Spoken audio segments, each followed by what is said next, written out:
ladies and gentlemen, welcome back to the classroom. I am your host, John Taylor. With me today is Nirvana. Fresh off some post-WrestleMania goodness. Yes, it is 11:18 on the East Coast on Monday, March 30th. It is the day after WrestleMania. It is after Raw. So this, bringing you this podcast. This podcast brought to you by CanadianMovieCrew.com. You can check that out for the film studies and Or Is It Movie podcasts.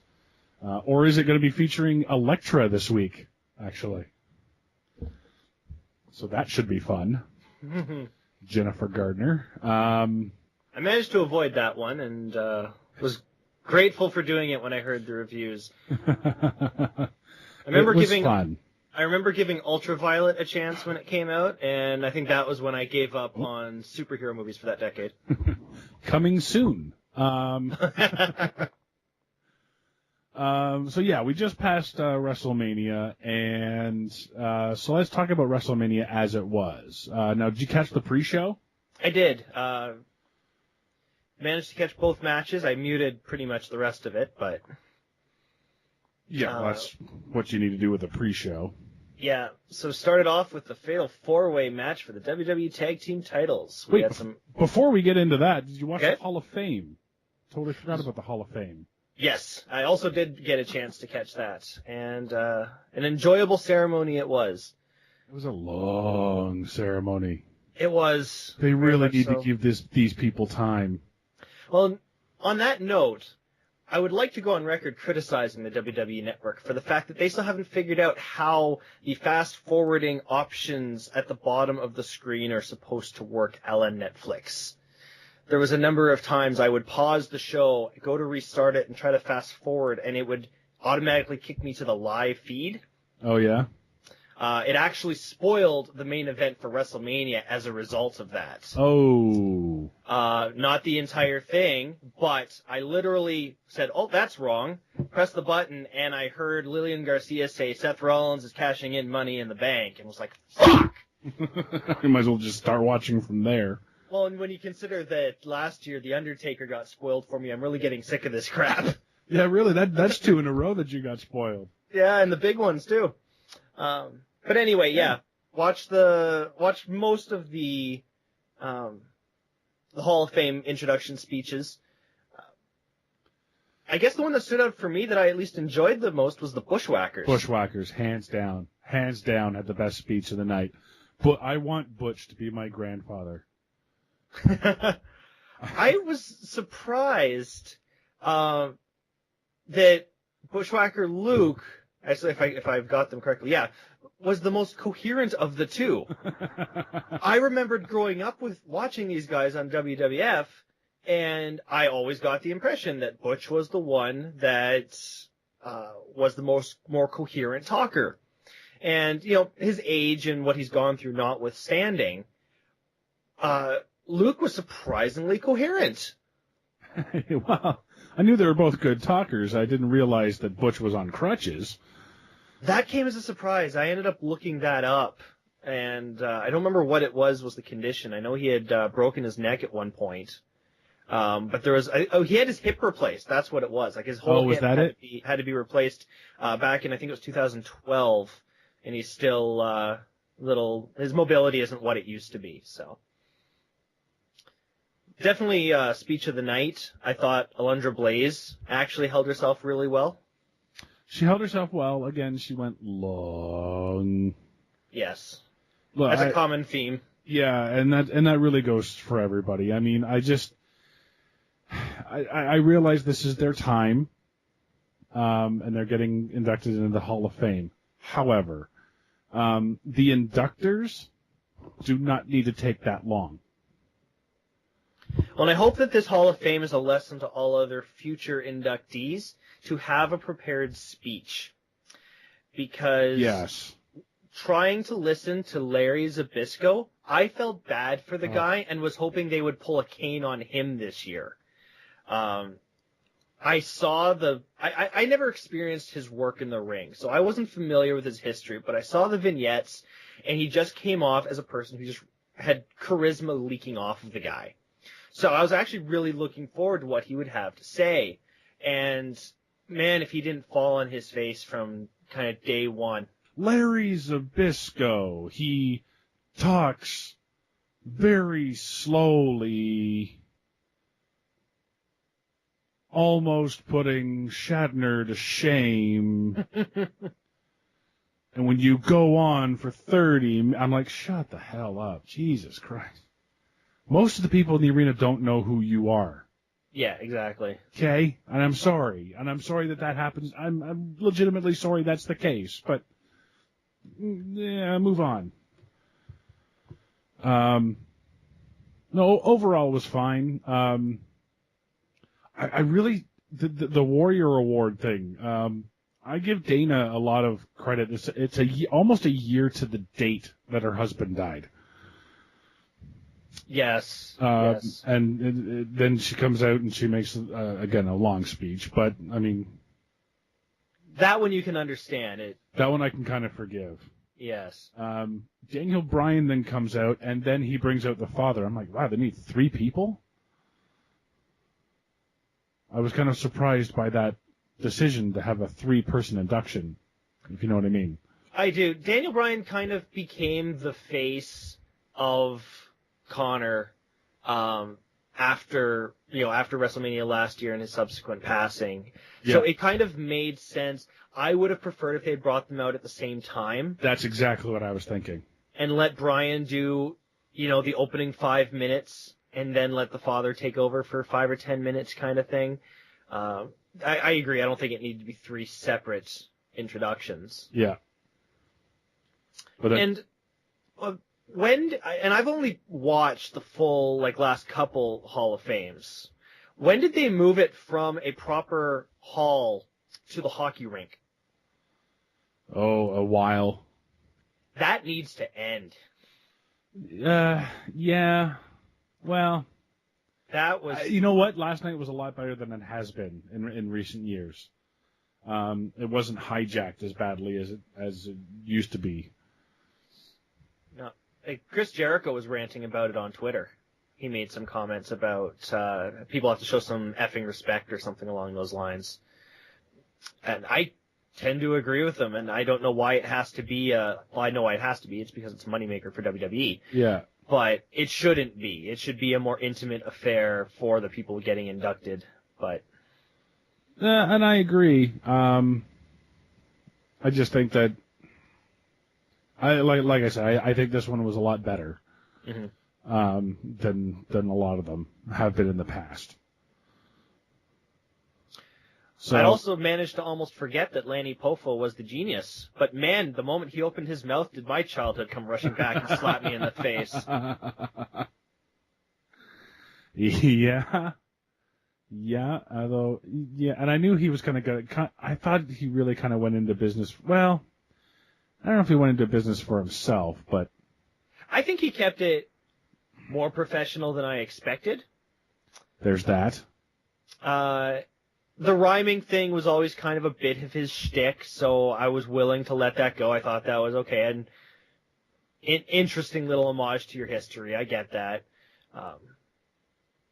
But I didn't have a problem with too much of what he had to say, besides the fact that it went long. Yeah, again, just long. Yeah. I guess that's the final thing, is just, these people are wrestlers. They're used to be given times. It got to the point that Kevin Nash has ended up being the one that was closest to being short and sweet of the group. Yeah. Yeah, and I liked HBK's induction. It was short and sweet, too. Oh, it was fantastic. Ribbing the fact that the show had gone long and just ripping up his speech and going off the cuff, that was great. Yeah. No, overall it was a reasonable ceremony. The people there, for the most part, deserve it. I don't think there's anyone that was really a disputed entry this year, except possibly Rikishi. You could make a case for that, but yeah, hometown hero though. Yeah, and he's got a bit of a dynasty going on there with the Usos and all that, so give him his time. Yeah. So on to the big card. The first match of the pre-show was the 4-way tag team title match, where Cesaro and Tyson Kidd retained. No real surprise there. What did you think of the match itself? Nothing to write home about, I guess. It turned into a bit more of a spot fest than I like to see at WrestleMania. I'm glad to see that they retained. I think the right people won, but the 6-man suplex off the top rope, just I get it looks impressive, but from a psychology standpoint, it's just ridiculous. Yeah. And then you get Natalya running around in there, Naomi running around in there, and there's a sharpshooter on the bull, and you mean Mad Maxine? Sure. Natalya? What the hell was that? I laughed at what she came out in. I thought it was ridiculous. I didn't mind the outfit so much, but... Me and Mark loved it because it pushed her boobs up. That's all it... Because if there's anything those things needed to be, it was bigger? I guess. Yeah. Yes? No, I don't tend to throw around the term overbooked a lot. This one was a little bit overbooked. I'm saving that word for a match later in the night. And so am I. Trust me, it's not the first time I'll use it today, but it was fun. It was overbooked, but it was fun. It was action, constant action, but it warmed up the crowd. Yeah. And the only thing is, considering you had a battle royal to follow it, I don't know if both of those needed to be on the pre-show. Why was the battle royal moved? Does anybody know? For time. Apparently it takes 5 hours to run 7 matches. Or 4 hours, or however long the bloody thing was this year. Well, it was a 4-hour pay-per-view with a 1-hour pre-show. No, the matches started the pre-show. I think they were advertising the pre-show started at like 1 o'clock in the afternoon or something like that. It went on a lot longer than that. Oh, wow, really? Yeah, the pre-show itself was something like 3 hours. I remember it starting at 2 in the afternoon, and it started at 5 local. Oh, shit. Well, we didn't turn on until 7, so. That's reasonable. I don't blame you. 9 matches. On the main card? Well, yeah, 7 matches on the main card, 9 matches overall. Oh, okay, yeah. So the next one up was the Andre the Giant Memorial Battle Royal. Won by Big Show, which makes sense to me. I got no problem with him winning it. But the big story out of it was Mizdow and Miz. Yeah, Big Show winning. They make such a big deal out of the big guys winning. It was nice to hear commentary point out the fact that despite the fact that they do this every single year, the big guy almost never actually wins the bloody thing. This was Big Show's first Battle Royal win ever. Yes. That surprises me. I thought that maybe he would have won in WCW. No, apparently not. The Miz and Mizdow thing, I think we all saw coming. I don't like the way they did it. No? I loved it. It's a minor complaint. I'll give you that. I didn't like the fact that Miz and Mizdow worked perfectly fine as a tandem throughout the entire match. And for no reason whatsoever, Mizdow decides, well, now that it's just us and the Big Show, now I'm going to turn my back on you. I think the timing just seemed off because, but he was perfectly fine helping the Miz the rest of the match. If Miz had tried to dump him at some point halfway through, I would have said, okay, there's your logic. That's what the breaking point was. But why would you help throughout the entire match? And then, okay, here's a 500-pound Big Show. I think I can do this by myself. No, I think that going up against Big Show by yourself, that doesn't make a lot of sense. But I think with 30 guys in that match, I think going at least teaming up with one other person is a good idea until you get the numbers down, psychologically speaking. I absolutely agree. It's just the one guy you're facing off against, you would have thought, well, maybe 2 of us are necessary to get this job done. And then they could, granted it wouldn't have allowed Big Show to win, but they could have had Miz ordering Sandow over the top rope and Sandow refusing to do it or something like that. Or even, as I said, halfway through the match, have Miz almost dump Sandow, and then they can say, okay, well, that's why Sandow's finally turning the corner now. It would make sense. It's just, the timing seemed a little off is all I'm saying. I enjoyed it. I thought it was great. I thought the crowd loved it. You could tell Damien Sandow was having a fantastic time. He was just loving it. Oh, absolutely. And he had a great performance. Like, once it was just the three of them, his work throughout the rest of the match was fantastic. Yeah. Still surprises me he came out at Raw as Mizdow, though. I would have expected him to revert. Yeah. At this point. Yeah, I guess. But I guess they're just going to... They're obviously going to continue that, but... Well, they can continue the feud. I just don't get why he still has the name. Yeah. I would have gone back to Damien Sandow myself, but... maybe he's getting commercials based on being Mizdow. I don't know. Yeah, good on show for winning the Battle Royal, and it makes sense for this generation's Giant to have a trophy named after the last generation's. Yeah, yeah. And I kind of thought that Big Show would kind of show respect at the end, but like just before they fought there, when he walked up to him, I thought he was going to shake his hand and go, "Good job, now get out." Yeah. And what I also would have thought would have been cool is if Sandow eliminated Miz, like got all the cheers in, and then turned to Big Show and went, "It's yours," and eliminated himself. No, I don't think I would have bought into that so much. I prefer to see a competitiveness. I think just bailing on it, the crowd would have turned on him in an instant. No, I think they would have loved it. He's finally standing up for himself. I think they would have gone right for it. Yeah, but then you wouldn't have gotten the cheer of Sandow headlocking Big Show and trying to pull him over the top rope. That's true. That's true. What was the first? Oh yeah, the first match on the actual card was the 7-man ladder match for the Intercontinental title. Had a good nod to first Intercontinental Champion Pat Patterson to start off the broadcast, letting him hang up the title before it got set up above the ring. He always tries to get himself on Mania cards. Fantastic match. Like, everyone seemed to be out there, was ready to work hard, and Dean Ambrose took probably the hardest looking fall, I thought. Yeah, onto that ladder. Absolutely. That killed Sin Cara one year. So good on him for taking that and getting up the next day. R-Truth was, as far as I remember, was more or less a unnecessary addition. I don't get why they needed him in this match to make it 7 people. Yeah, he really didn't factor in much, did he? I don't remember really anything. Same with kind of Luke Harper, who may be my nomination for the fastest falling star of 2014. I thought he had big things in his future this time last year, teaming up with Rowan, and they broke them up, and then they have nothing for either of them to do ever since. It's been kind of sad to watch. True. I don't know. I think he just needs to find a character first. I think once he finds his character, he'll be good to go. This redneck thing isn't going to really do anything, and I think Eric Rowan needs to get out of the overalls. Yeah, they either needed to keep them together with the same gimmick, because I think if they had let them be a tag team and get a run with the gold, it would have worked. Yeah.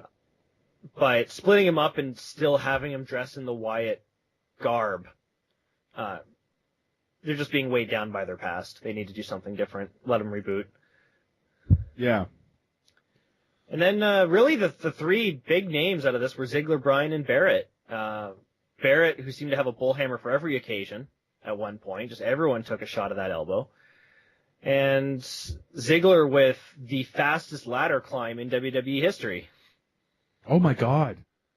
He just took off up that thing and started exchanging shots with Bryan. I wish the video game characters would climb ladders that fast. Jesus.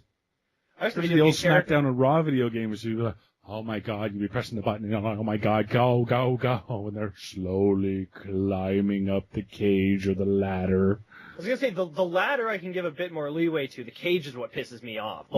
Hey, I'm going to reach up, I'm going to grab a ring, and I'm going to sit here for 5 seconds while the prompt waits to pop up again. And you're just going to look at me while the opponent's, he's getting up, you better cancel or I'm going to get dropped. Yeah, exactly. I love the headbutt finish to the end. Never seen it before. It was brand new. Mm-hmm. I love that they just went at it with headbutts, just throwing themselves together. I thought it interesting. I don't know, for some reason I thought it ended a little anticlimactically. Bryan kind of made his slow climb up, and he's starting to reach for it. Ziggler runs up, they have that brief exchange, he falls down, and then Bryan just grabs the title again. It was like, I'm used to more false finishes, I guess. There weren't really as many this year as we've seen in most big man ladder matches. Yeah, but I like that. I actually like that a lot. Well, I like it because we don't get as many people slowly climbing up a ladder one rung every 5 minutes, like you said, like they're in the video game. But good on Bryan. It's still interesting to compare him, though, to the fact that he wrapped up last year doing double duty, winning the world title to turn off the show, and here he is jerking the curtain, so to speak, winning the mid-card title.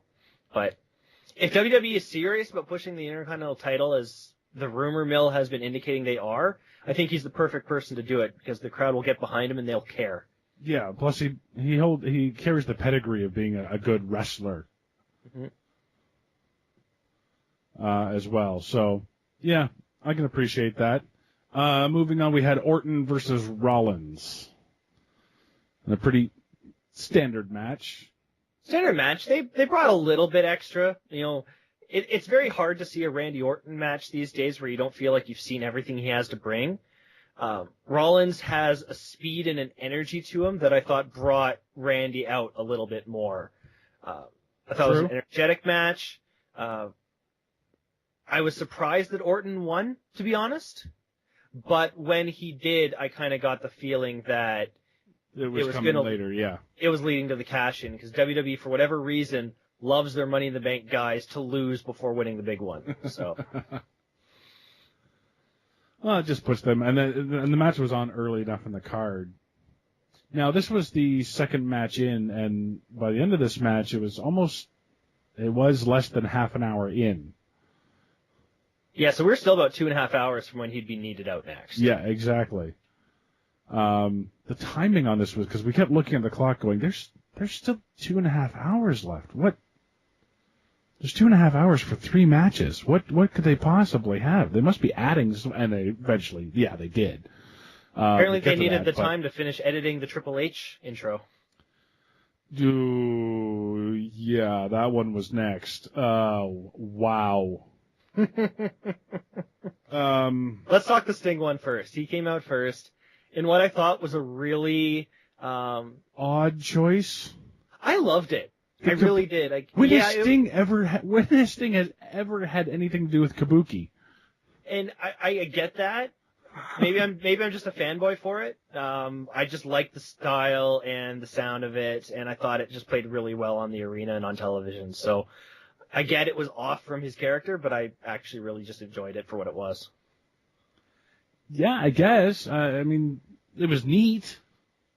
Went on a little long, but it was neat.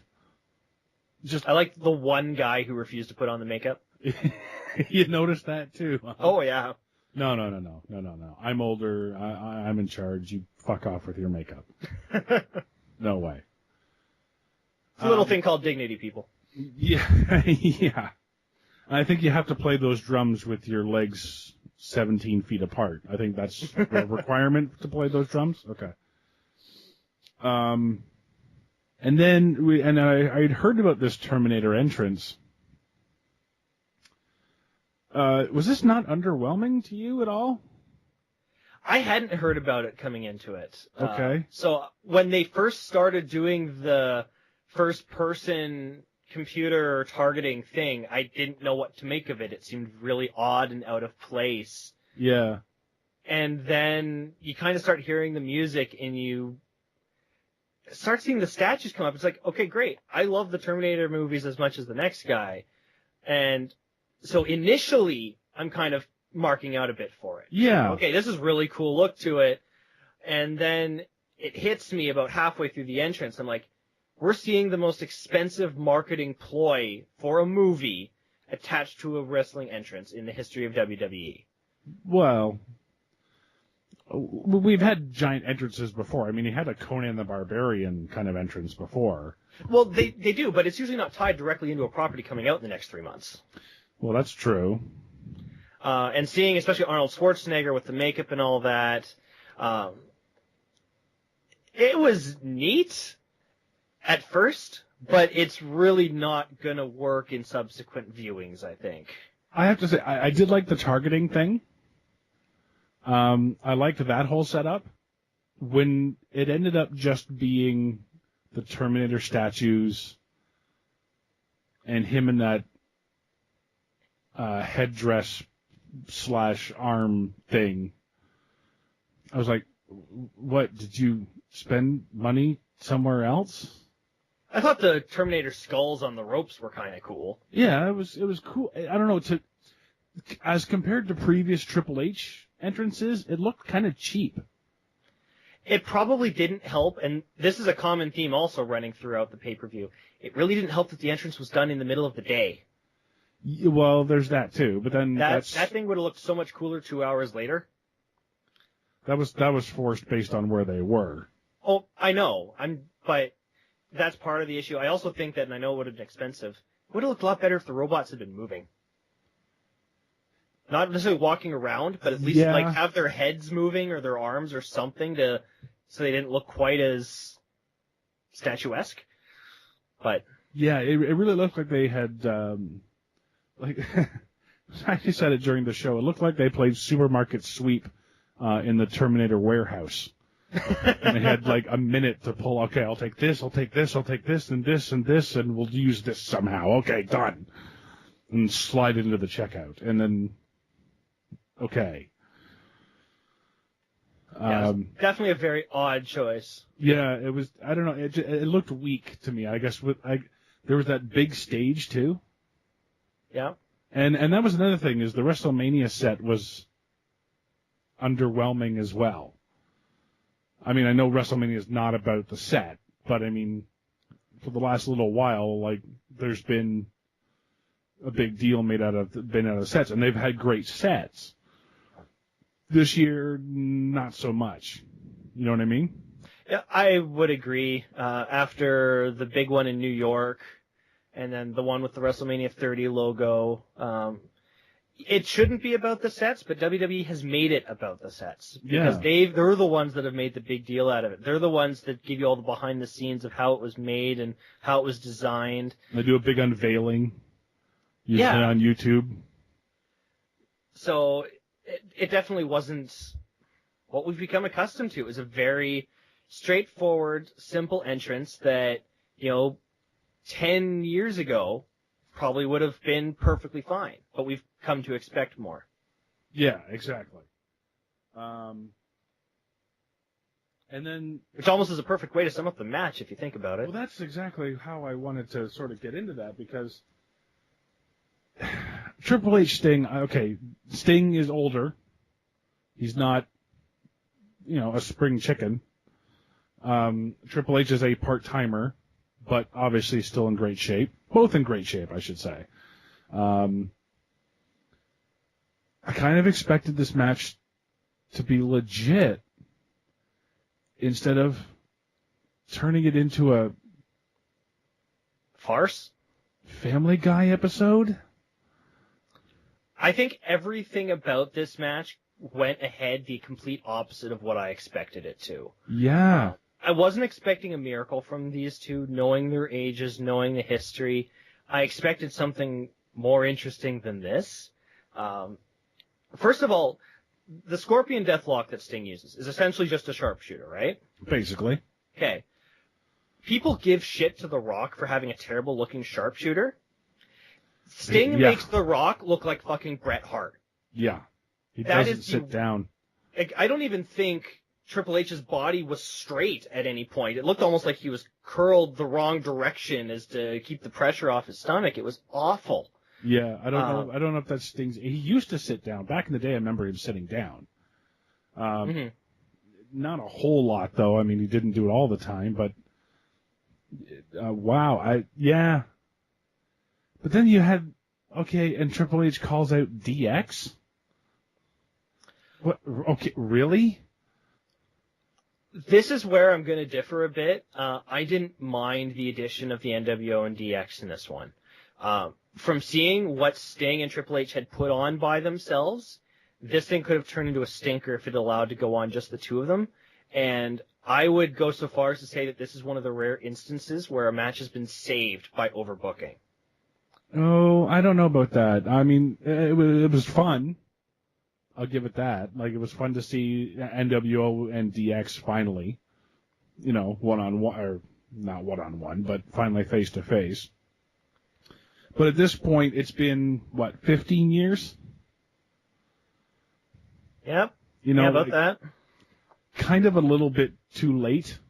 Well, especially since 2/3 of the NWO can't hit a move because they haven't been approved by WWE Medical. Well, yeah, there you go, right? Whereas at least DX, every single member at least looks like they could get in the ring and do something to you. Yeah. But knowing that Hogan can't even drop the boot, Scott Hall can barely walk down the entrance ramp. Kevin Nash is really the only one in there I actually believe could hurt anybody. But the Triple H and the Sting match just was not what everyone thought it could be. It was very lackluster. If it had just been the two of them, I think this would have been a snore by the end of the match. I don't know. I was getting into the match, though. I wasn't. I'm gonna have, in my opinion, I think the interference saved it for me. This was the longest match on the card. Was it? Yes. The only match that was actually close was the Battle Royal. This match is clocked in 1836. No match went over 20 minutes. No match went over 20 minutes. That's incredible. Like, this was the longest match on the card. Like, you wonder why it went over. Like,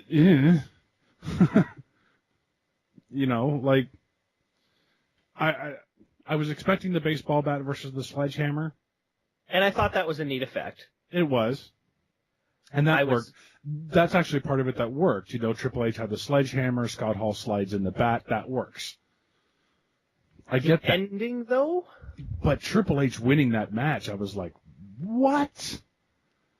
There was precisely no reason for that to happen. I don't even understand. Like, maybe what he says after Raw makes a difference. I don't know. That's happening now. I don't know what he's actually saying right now. So Sting basically come out and said, I don't know what the future holds for me. Out comes Bo Dallas. Bo Dallas says, Bo leave. Scorpion Death Drop. End. I repeat, why? If you want people to sign up for the WWE Network, you have to give them a valid reason. That is not it. Then that's worth my $9.99. God. What? Bo Dallas. Sting, that's where your career goes after you face Triple H. After you lose to Triple H, I guess. I don't get it. Like, the whole build-up didn't make a lot of sense either, because for weeks it was Sting's from WCW and he wants to destroy WWE. Oh, the evil WCW, and oh, evil WCW. And then Sting came out finally the week before Mania and he said, yeah, I really don't care about WCW. Okay. Good job killing your heat. Like, well, he wasn't supposed to have heat. That's the thing, is Triple H made him the bad guy because he was proclaiming to be from WCW.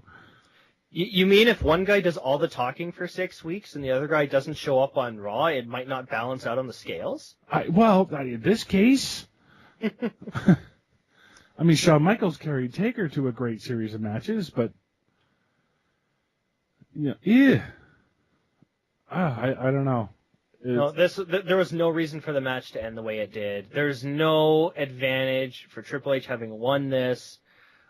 We all know assuming Sting's not showing up at whatever the hell the next pay-per-view is, Payback or whatever it is. Extreme Rules. Extreme Rules? Okay, yeah. He's probably not showing up for that. What is there for Sting to do now? What's his motivation to come back? Well, that's the thing, is I don't know. Triple H should have been the easy feed. It should have been, Triple H doesn't need to ever win a match ever again to be a threat. So here you go. This is going to prove to the WWE fan base that you're a threat worth taking seriously. Yeah. I don't get it. I don't get it. Why? I mean, you could say that. I'm sure a lot of people are thinking, well, it's just Triple H feeding his ego, and It's hard to argue that. I don't like thinking that, but it's hard to argue that when you have basically nothing. Yeah. Nothing on Raw either. Yeah, no, we didn't even see Triple H tonight, did we? No, Triple H wasn't even there. Sting wasn't there. So, yeah. Unless they think they're going to get another match out of him at SummerSlam to balance it out, like they did with Maybe. like Lesnar. But at least give us something. They didn't even mention the Sting match, actually. They didn't talk about it the whole night. Yeah, you're right.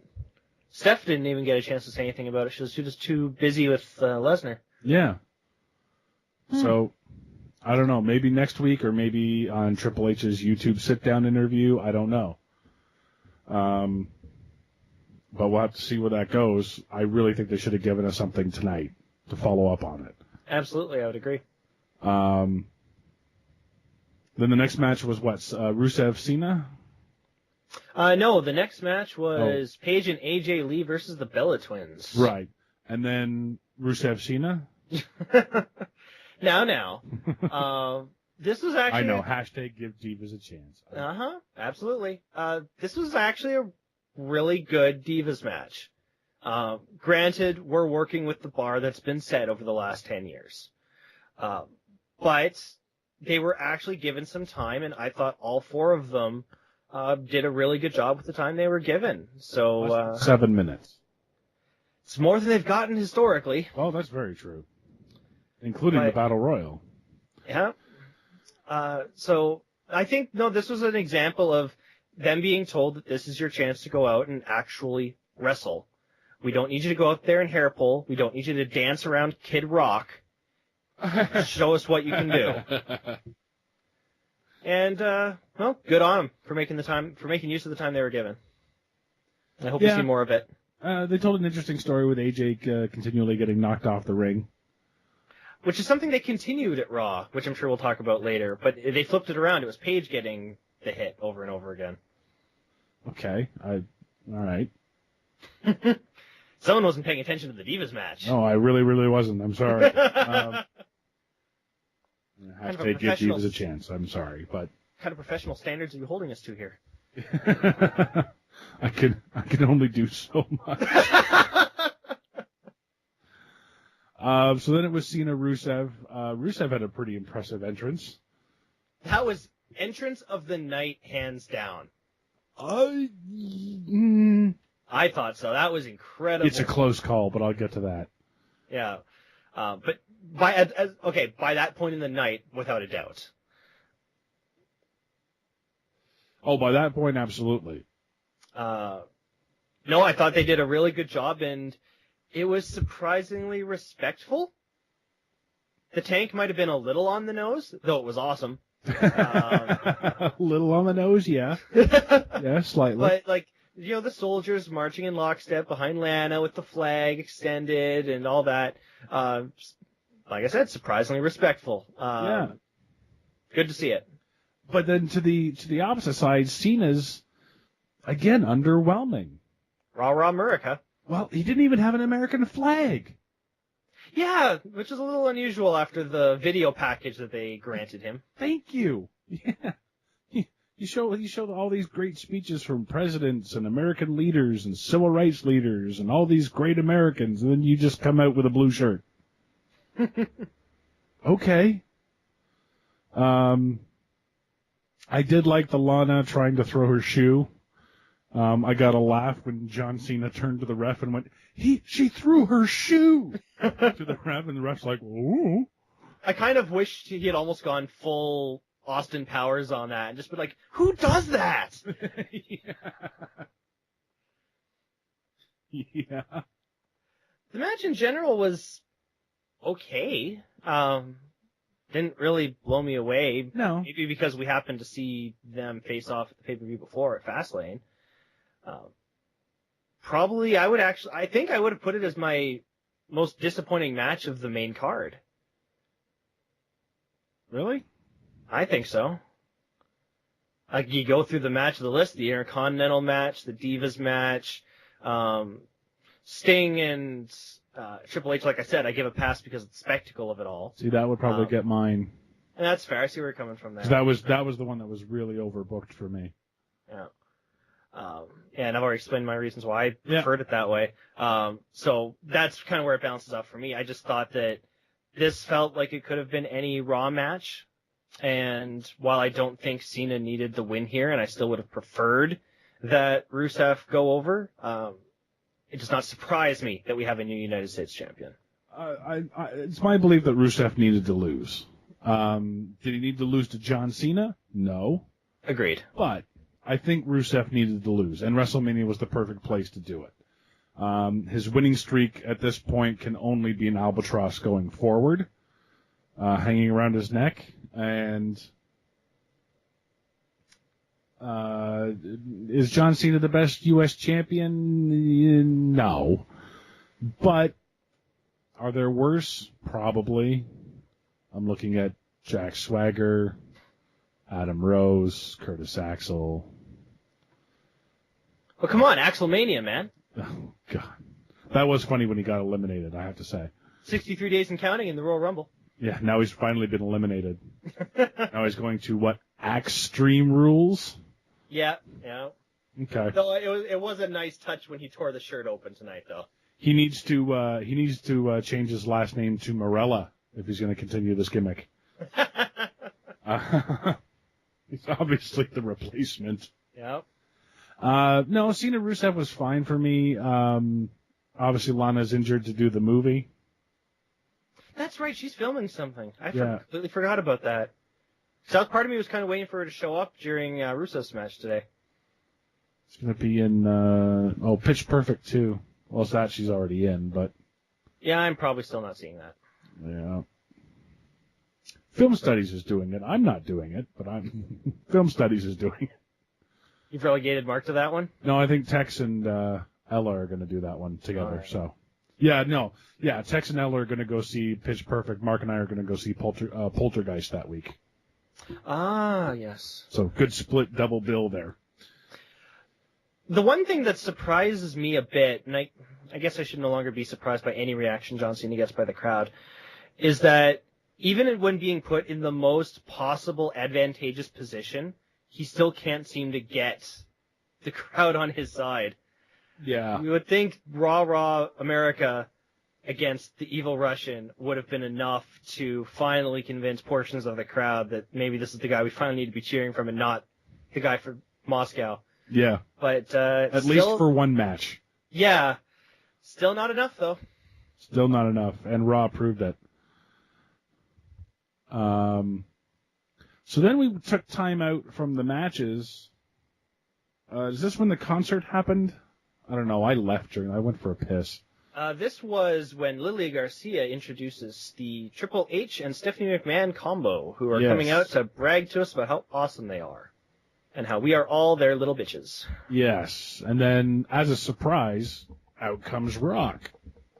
Now, I had a bet with Hollywood Colin going into this pay-per-view that if The Rock had a match at WrestleMania 31, I would lose $30 to him. If Rock doesn't wrestle a match, he loses $30 to me. Congratulations.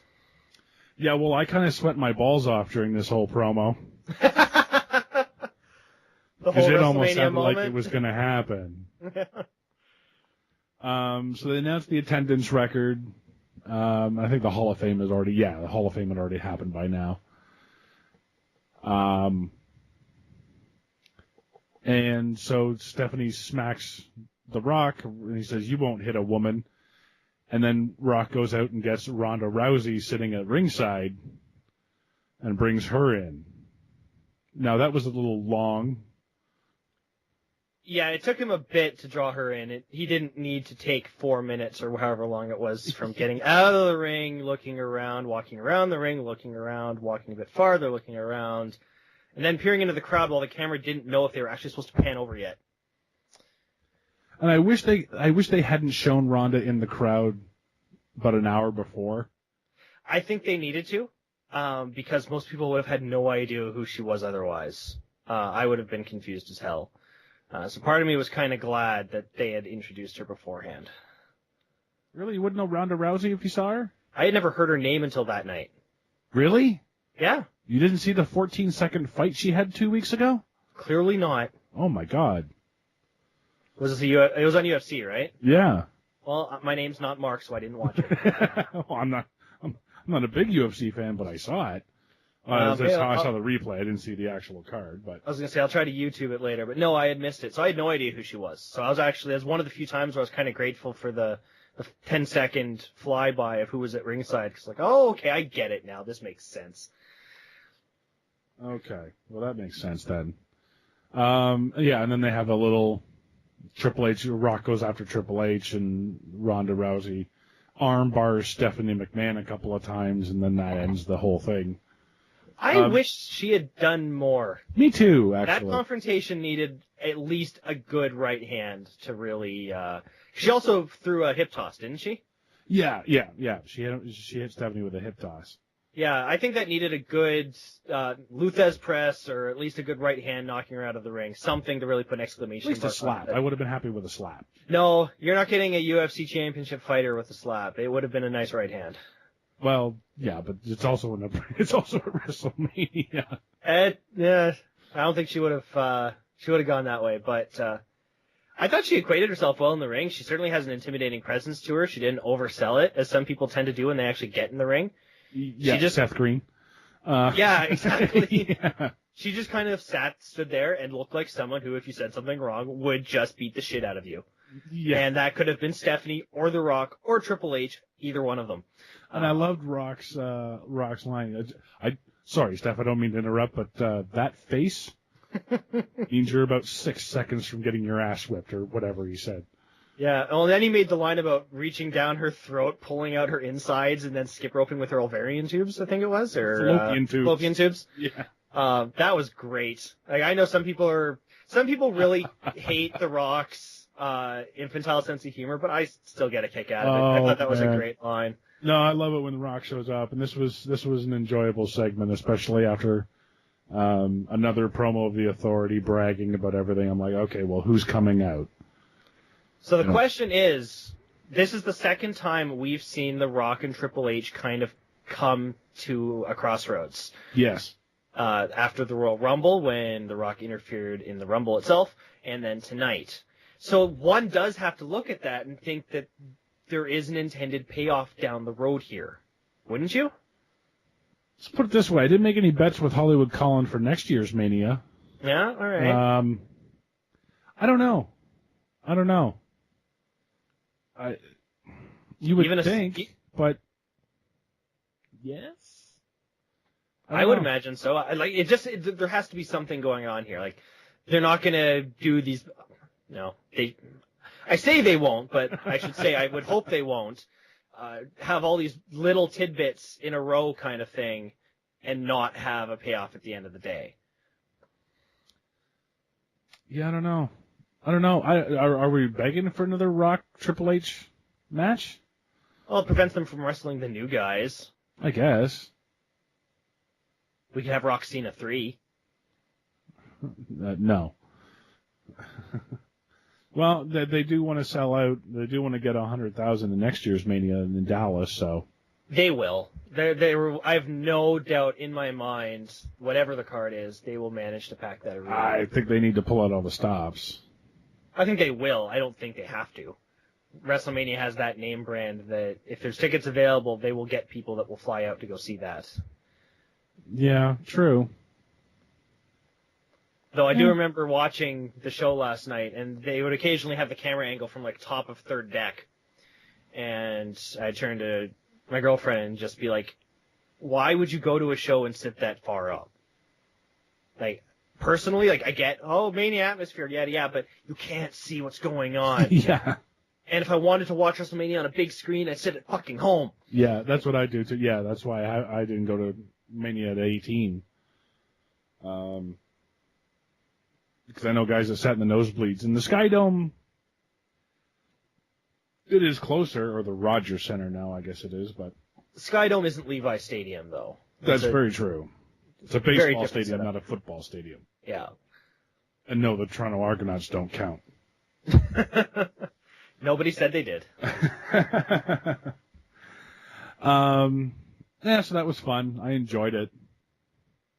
And I kind of realized then, well, we'd all had a discussion about how the Undertaker match needed to be held off as long as possible so that it could be dark.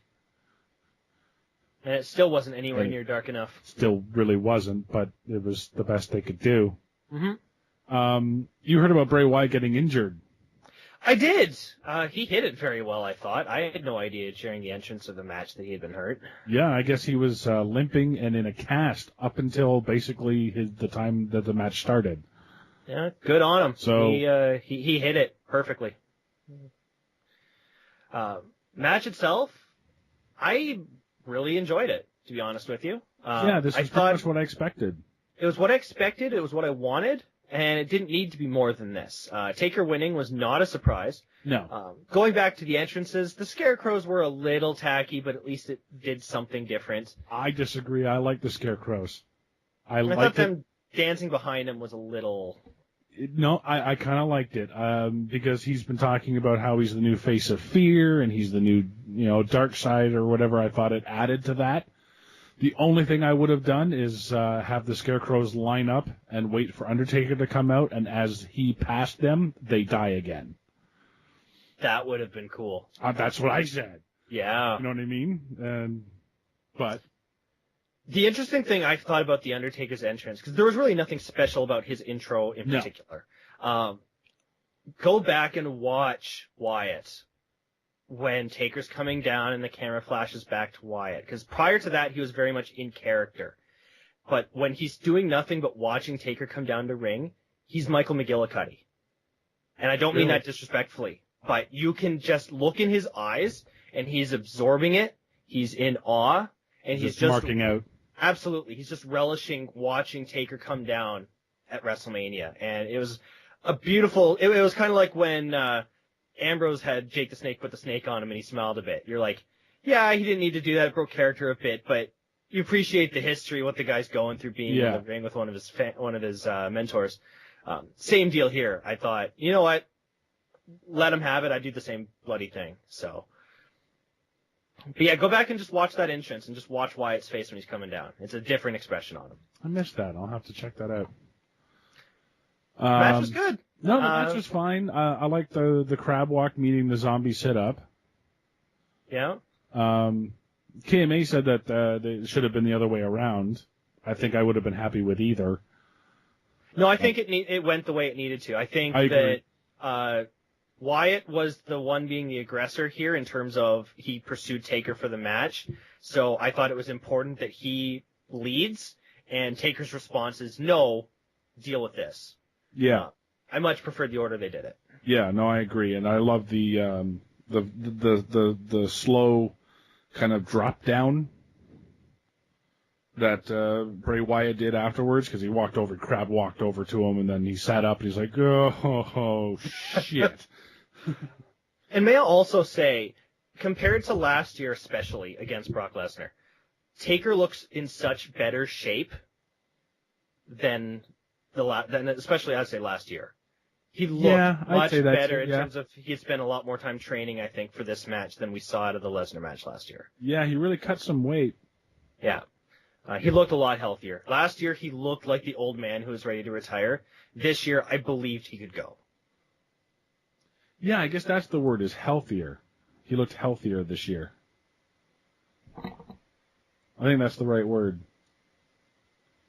Yeah, and Taker wins, and he's 22-1, right? Still hard not to say that, hey? Yeah, caught it, but time. The right person wins here, especially if the intent is for Taker to face Sting next year, which is a very far away, probably almost fantasy booking level rumor. But after losing to Lesnar last year, I said it before in our broadcast leading up to this. I think it was very important he win this match, and he came out with both men looked strong coming out of this one. Yeah, I agree. Even though Bray Wyatt still has yet to win a feud. Yeah. But somehow he keeps going, and that's, I guess, to his credit. Well, he won the feud against Ambrose. Kind of. He won every single match. Did he really? Yeah, I don't think Ambrose ever won a match against the guy. Yeah, but that feud was dropped, though. It still went for at least 2 months. Yeah. So we get to our main event. Brock Lesnar versus Roman Reigns. Brock Lesnar kicks the ever-loving shit out of Roman Reigns. Suplex City, bitch! Oh, that was the best line of the night. I laughed so hard when he said that, and I'm glad they didn't try to ignore it tonight. I love that they're moving forward with that. It was a great one-liner. Well, you got Paul Heyman. Paul Heyman's not going to ignore it. I wasn't sure WWE was going to let him repeat that line. It's a little on the gray area of the PG rating, you know what I'm saying? Yeah, but Paul Heyman doesn't exactly listen to authority. True. So, no, this match went pretty good. I guess the concern I had was the same one KMA brought up, is that is it going to end with Roman Reigns hulking up, getting a couple of Superman punches and a spear in, and then pinning Lesnar? Well, up until Rollins came down with the briefcase, that's definitely the feeling it was. I remember watching in a theater, I don't remember which Mania it was, I think it was 20, which was Cena and JBL for the World Heavyweight Championship. 21. 21? Okay. And I haven't gone back to watch the match, and I keep thinking I have to, because it's possible I don't remember it right. But I remember a 15-minute match where JBL beat the shit out of Cena for 14 and a half minutes. Cena hits the 5 moves and wins. And that's exactly what this match felt like to me. It felt like we watched... And I've seen people praising Reigns for his performance in this match, and I'm thinking, what fucking performance? His entire offense was 4 punches and 2 spears. Yeah. Other than that, he 8 suplexes. Pretty much. So I don't know where people are getting the impression Reigns was the MVP coming out of this. Lesnar basically carried the whole fucking match. I don't see how Reigns... I haven't seen anyone call Reigns the MVP of this match. There was a special member of a former website you used to write for who would have claimed that Reigns was buried as a result. Well, he didn't really deserve to be there, and that was the problem. Well, no, you're missing what I'm saying. I'm saying the same guy who coined that is the one who claimed Roman Reigns looked fantastic in this match. Okay, I see. But anyway, he was fodder. Lesnar looked like a monster. And then we hear Rollins' music key up. I totally didn't realize it was Rollins' music. I was like, whose music is that? And they were like, Rollins. I'm like, oh, right. It was only one person's it could have been. Well, yeah. And he comes out and he makes it a triple threat, which, okay. We were talking about in the last episode that there are very few things we haven't seen done with Money in the Bank. Yes. I brought forward the possibility that they could run to the deadline. They actually managed to find one none of us considered. Adding yourself to the match. Walking in mid-match and saying, hi, this is mine now too. Yeah.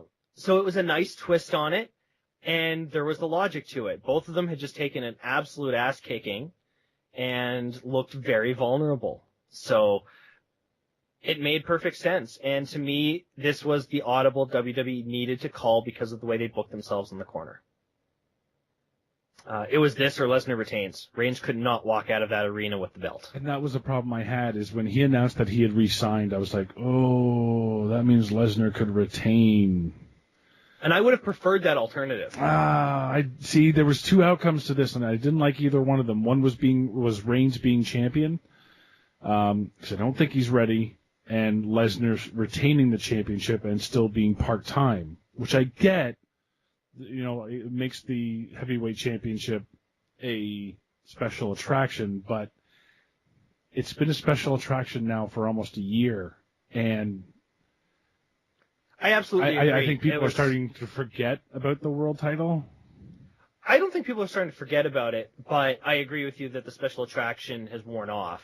Yeah. And it did, but it was one of those worst case scenario, like, yeah, I don't think it should be on a part-time champion anymore, but it really shouldn't be on Reigns. So I was willing to live with 3 or 6 more months of part-time champion in exchange for them not going to Reigns, because it would have absolutely killed, and they've already done a lot of damage to the guy's career, but it's not unsalvageable. Right. And this could have killed it. So I was okay with... If he hadn't taken those 3 months off due to injury, he probably would have been fine. Even though I'm not crazy about guys getting the world title as their first title, but see Sheamus, see Alberto Del Rio. But, and you can say Rollins is kind of in the same place. The thing is Rollins has been properly bred on television. Yes. He's been working with the top stars. He's been, basically been groomed in front of us. So, and plus he's a fantastic heel. He has a character, which is what Reigns is missing. There is no character there. That's actually very true. He has no motivation. He has no charisma. The guy looks tough, and that's what got him here. And that's the entire reason the crowd revolted against him. They were okay with him being a tough, silent guy when they had the mouthpiece and the talent on either side that could carry the match. Yeah. And he could just come in and lay waste to some people. But as the single attraction, and we saw it last night, it was awful. Yeah, and him smiling and basically, please, sir, can I have some more? And that whole thing. I mean, I get what they were trying to do with it, but it didn't hit with me. I was like, it felt like they were trying to garner him some sympathy, which I get. It didn't work. Especially not with Paul Heyman at ringside counting off suplexes, which I loved it, don't get me wrong. I thought it was great. But it just made Lesnar more of the face, which is the opposite of what WWE is supposed to be wanting to happen. Yeah, and we'll come back to that when we talk about Raw. But, yeah, I was actually very happy that he cashed in. I think that was sort of the best decision they could have made. I agree. I think if they really didn't want Lesnar holding it for 3 more months, which for the reasons you've just outlined, I get. This was the best alternative, and Rollins is far and away more ready than Reigns is. Yeah, I think there's a lot more they can do with Rollins in the meantime. So, plus he's going to need to defend every pay-per-view in order to justify himself as a world champion.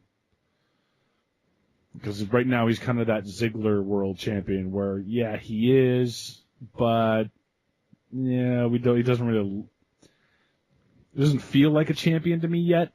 He needs to be given the opportunity to prove it. Yeah. Where WWE tends to mess up with their smaller, for lack of a better word, champions, is they start treating him like they have to be the underdog. And they start, he barely made it away with his title and stuff like that. Let the guy dominate. Let him destroy Randy Orton at Extreme Rules.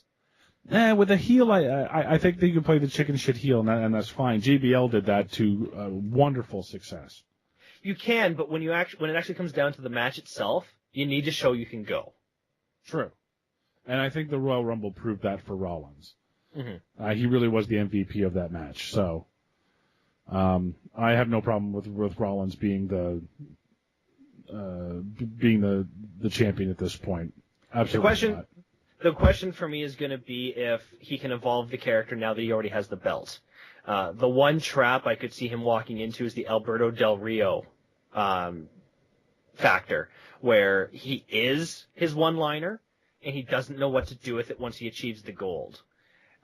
We heard for months that it was Del Rio's destiny to be champion, and then once he had the belt, he was still talking about how that belt is his destiny, and you're like, okay, you've got it now. Move on. Yeah, true. Now that Rollins has the belt, he can't be walking around calling himself the future anymore. That has to go away. He has to move past that and develop into what he's going to be for the next 5 years. True. I think he can carry the future thing for a little bit longer, but he's going to have to he's going to have to come up with a new thing. Maybe call himself the face or the measuring stick or something along those lines. Yeah. But I think he can do it, character-wise. So that was Mania. What's your overall sort of grade for Mania? I was actually very happy with this Mania as an overall product. There was really no one match that disappointed. I'm leaning somewhere in the A- B+ category.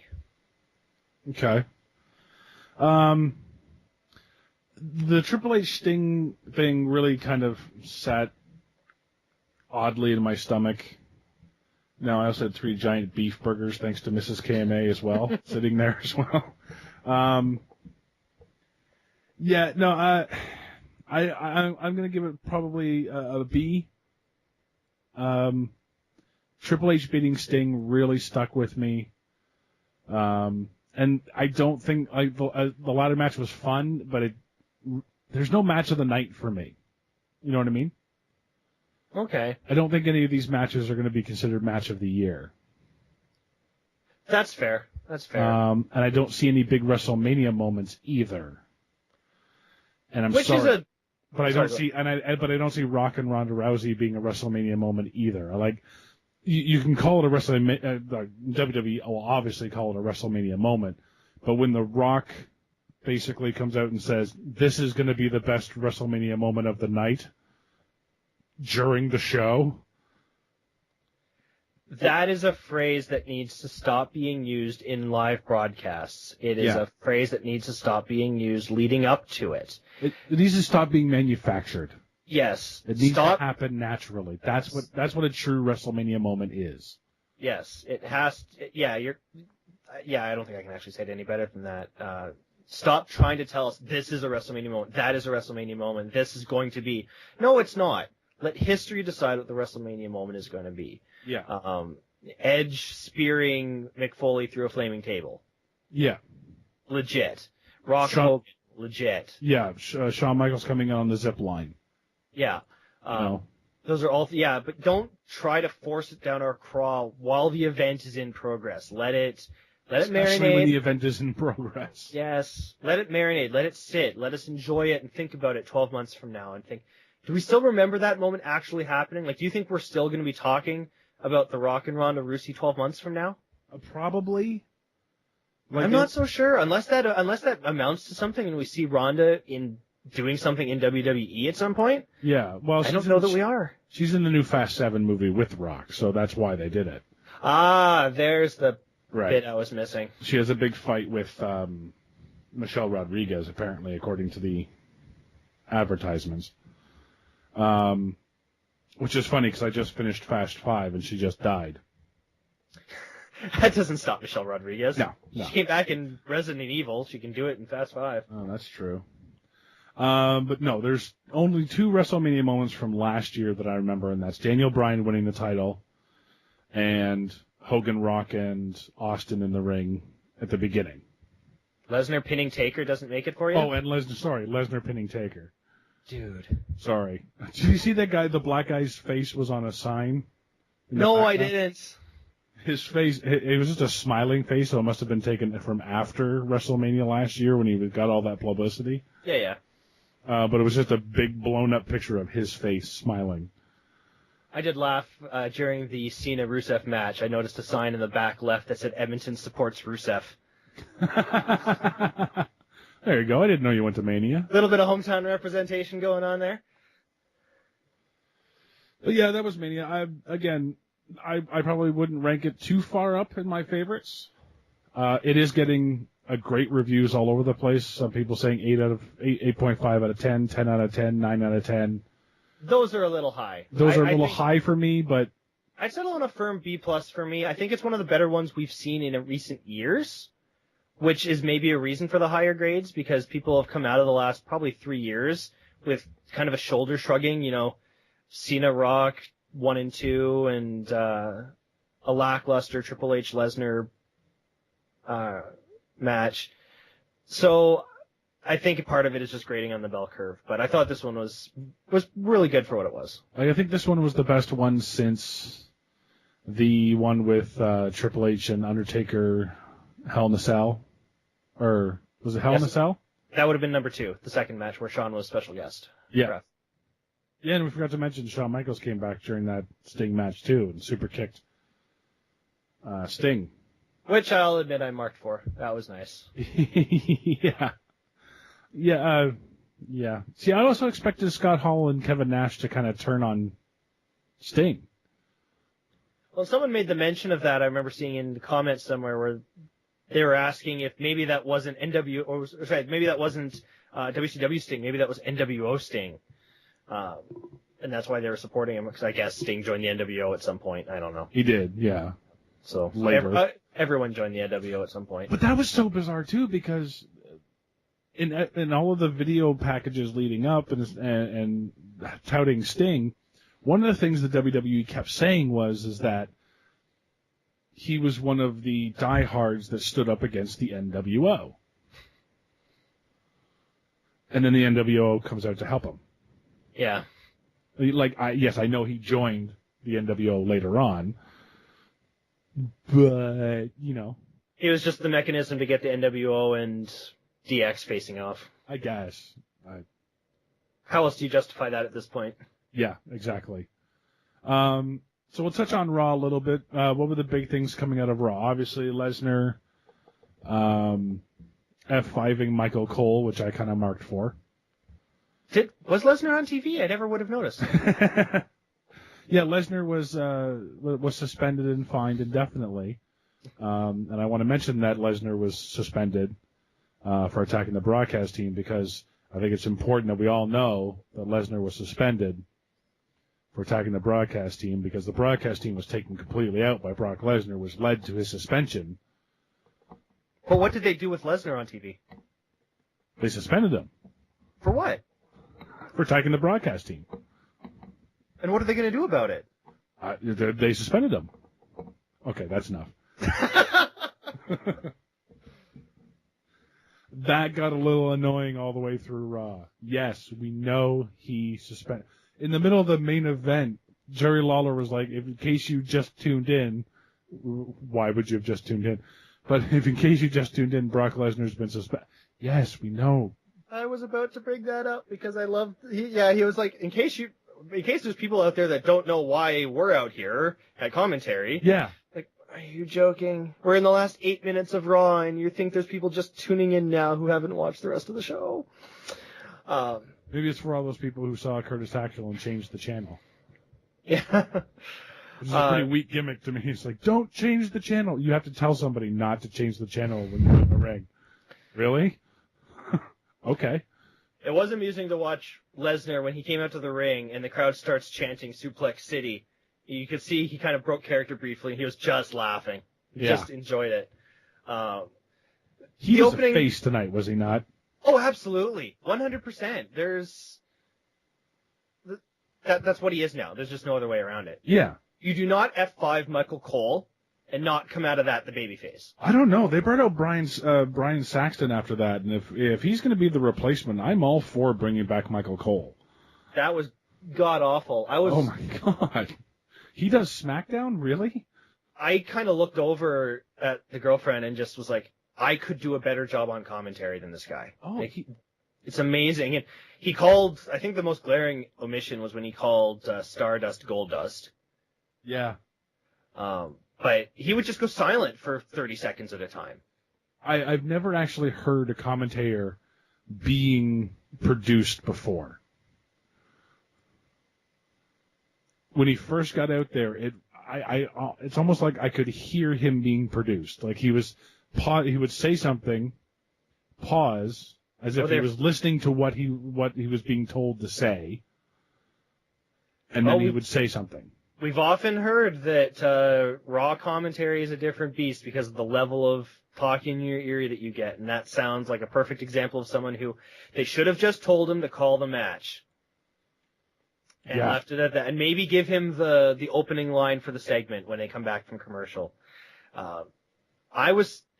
Apparently Brock Lesnar can throw a mean table because it managed to knock out JBL and Booker T. Like for hours. We never saw them again. It killed these two people. They even showed a zoom in of Booker T under the table where the table wasn't even on him. It was like a foot between him and the table, and he's unconscious. Yeah, that was so weird. So weird. He also managed to wedge the table so hard into the concrete that they couldn't push it back into position for the next 2.5 hours.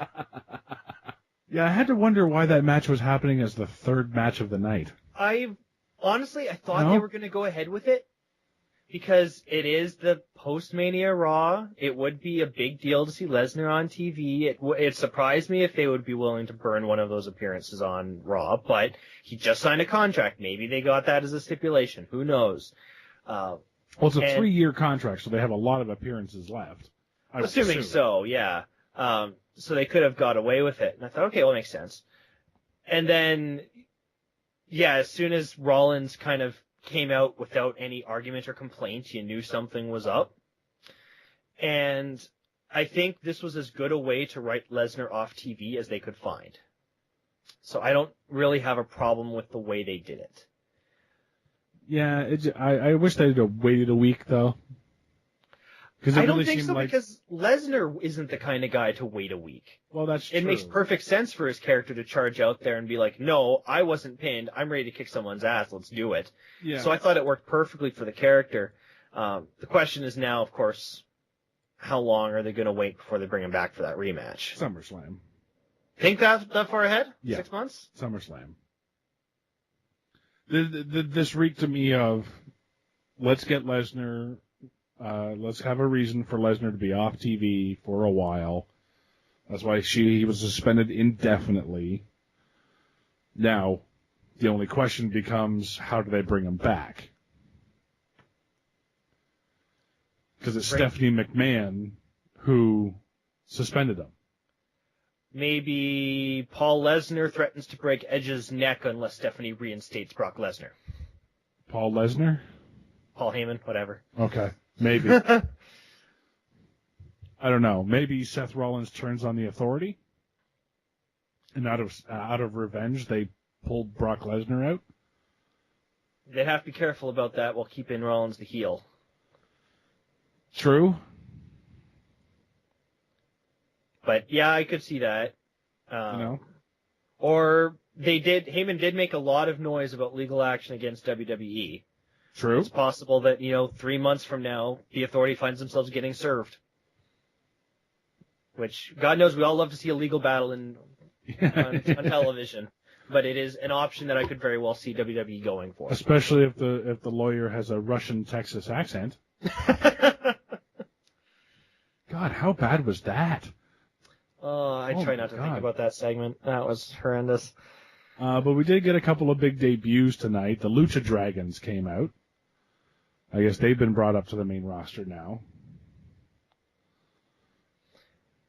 I don't have much to say about them. Yeah, me neither. They look good. It's Sin Cara. I don't know why they had to be buried in an 8-man tag.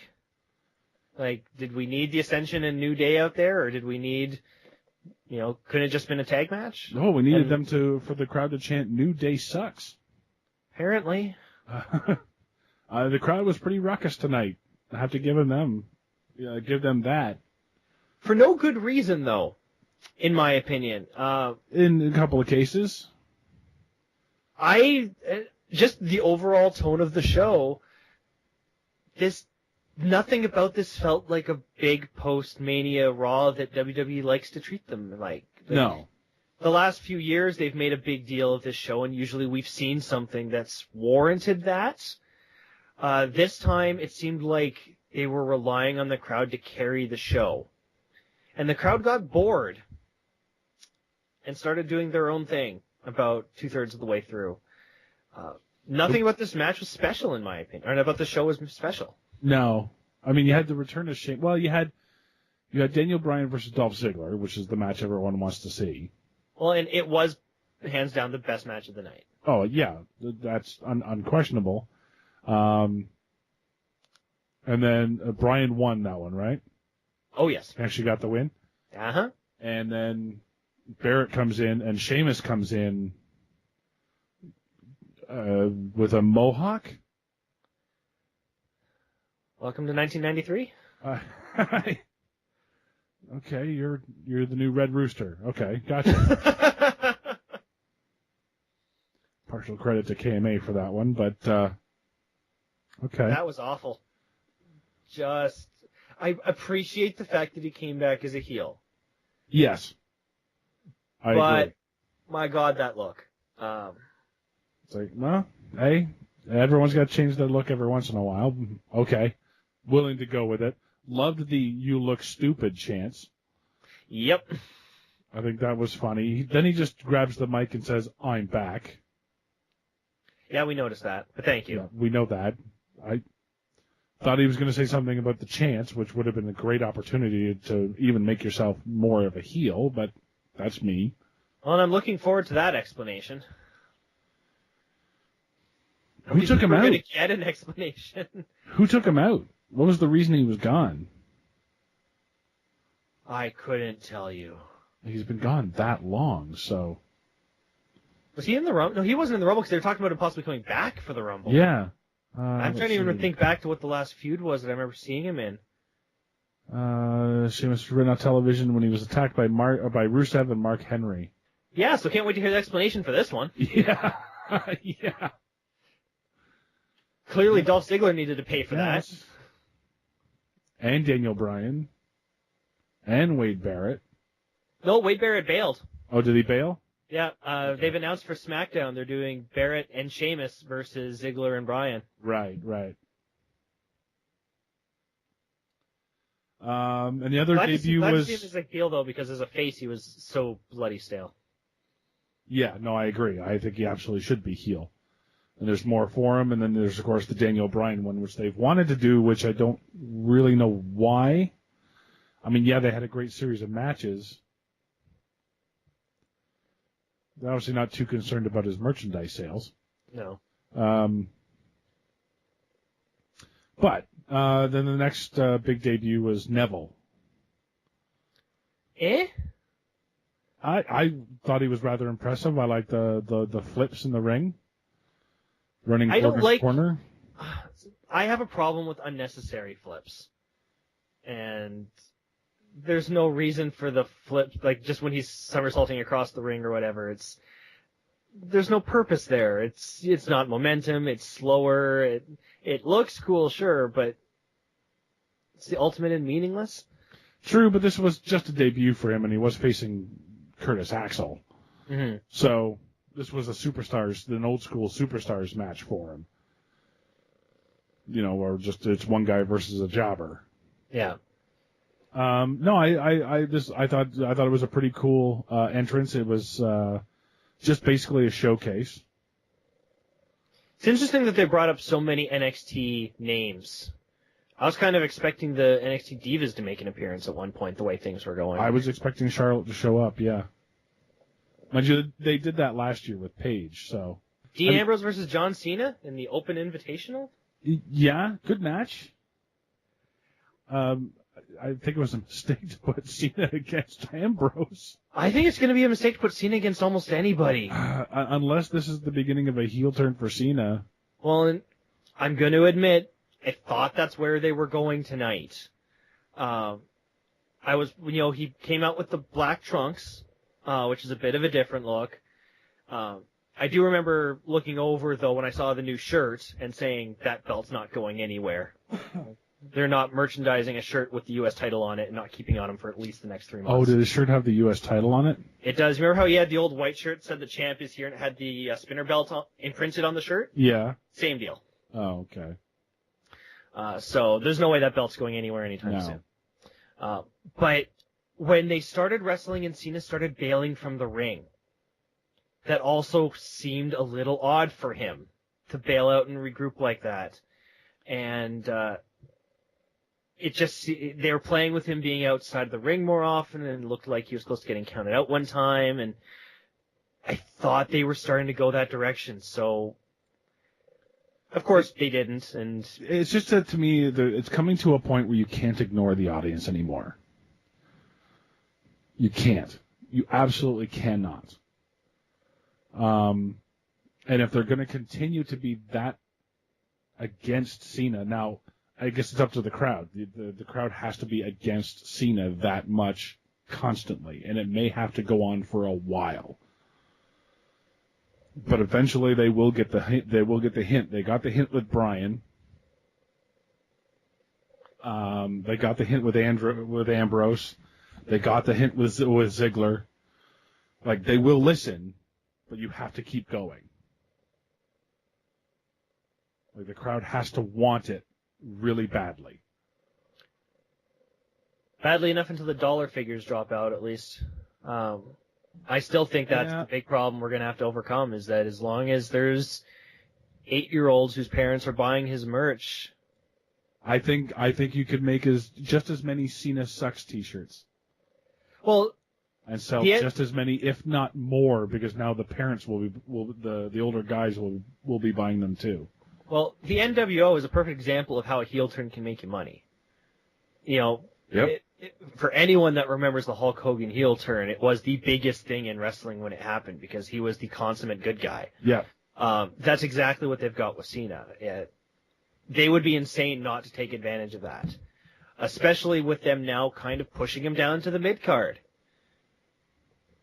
Why not try to make some real serious coin? Exactly. You can make money off of a heel character. The idea that you can't is ludicrous. You can make a lot of money off a heel character. $1 Million Man proved that. Now, he didn't sell $1 Million Man t-shirts. He sold other people's t-shirts. Yeah.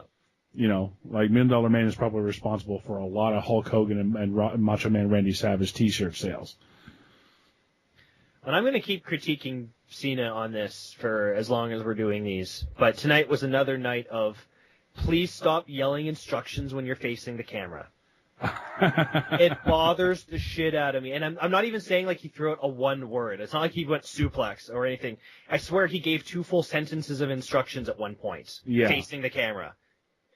And try to at least, I get it, kayfabe's dead, yada yada, but try not to insult our intelligence, at least. Yeah, we have to be able to suspend the disbelief. Mm-hmm. Yeah, no, I agree. I saw people calling him out at Mania for that last night, too. So overall, anything you got coming up? Any ideas of what's coming? Like, you got any early picks for Extreme Rules? I mean, obviously it's probably going to be Randy Orton versus Seth Rollins. That's the only one I've really got sorted out. I'm guessing they're also making way for some sort. It looks like it's going to be a 4-way dance for the Intercontinental title. Ziggler, Bryan, Sheamus, and Barrett for the rematch. Right.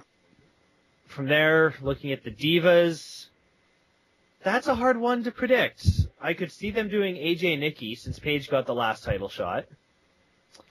But AJ got the pin at Mania and Naomi got it tonight. Yeah, but they've tried the Naomi push before, and the crowd just doesn't seem to get behind her. Well, that's because you have a move called the rear view. Yeah, it's basically a butt bump. Yeah, it's pretty much just terrifying. Yeah. So that's what I would push for. They could even make a go of it, especially actually with, I don't know if they do 2 4-ways at the same pay-per-view, but with Nikki running into Brie tonight. I'm wondering if they couldn't do AJ Paige, Nikki, Brie for the Divas title. I don't think they're going to be splitting up the Bellas. I think that ship has sailed. Well, it has, but what else do you do with them? Yeah. Have another tag match? No, I think you have to defend the title. So it'd be AJ, Nikki, in my opinion. That's what I'd put there. I'm guessing Rusev is going to get his rematch against Cena.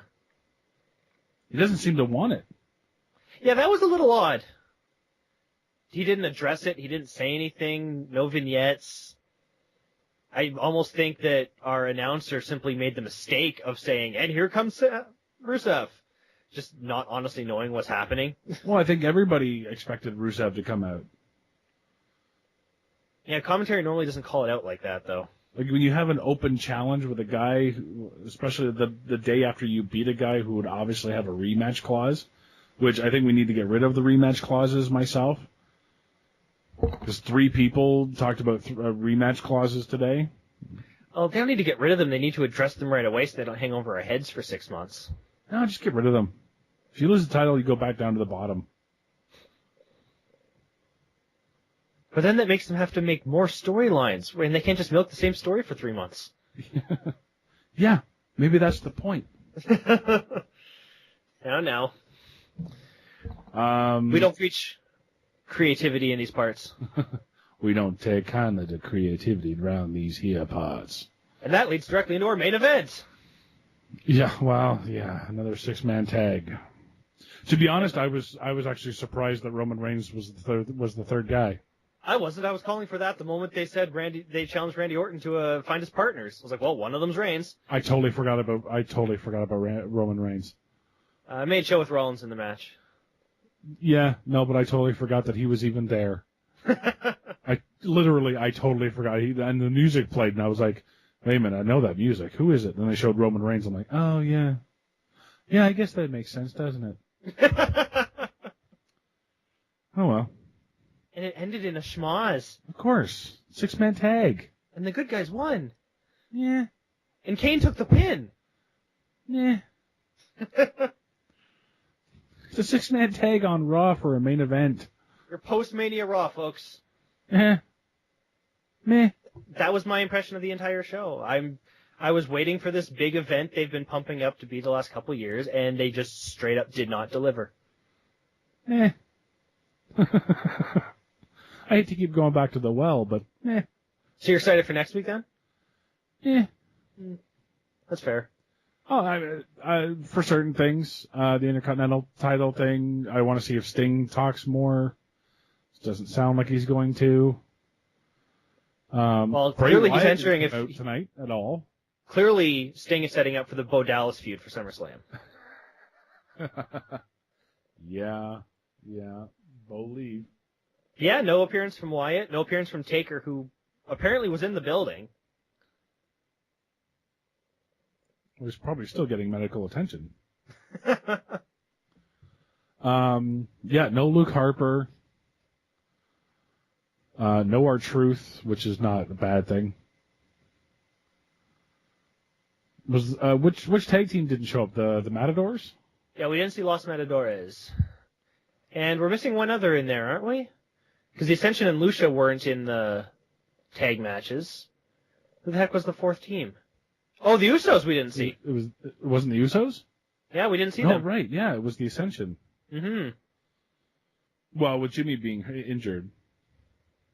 Was he actually hurt this time? Because I've seen a lot of injuries by the Usos that they come back from 5 days later. Yeah, no, he legitimately hurt his arm 2 weeks ago. Okay. Which is why he got taken out of the match at Mania. Oh, I wasn't sure about that because people were talking about the Mania match like that was what hurt him. No, that was a previous injury. Oh, okay. So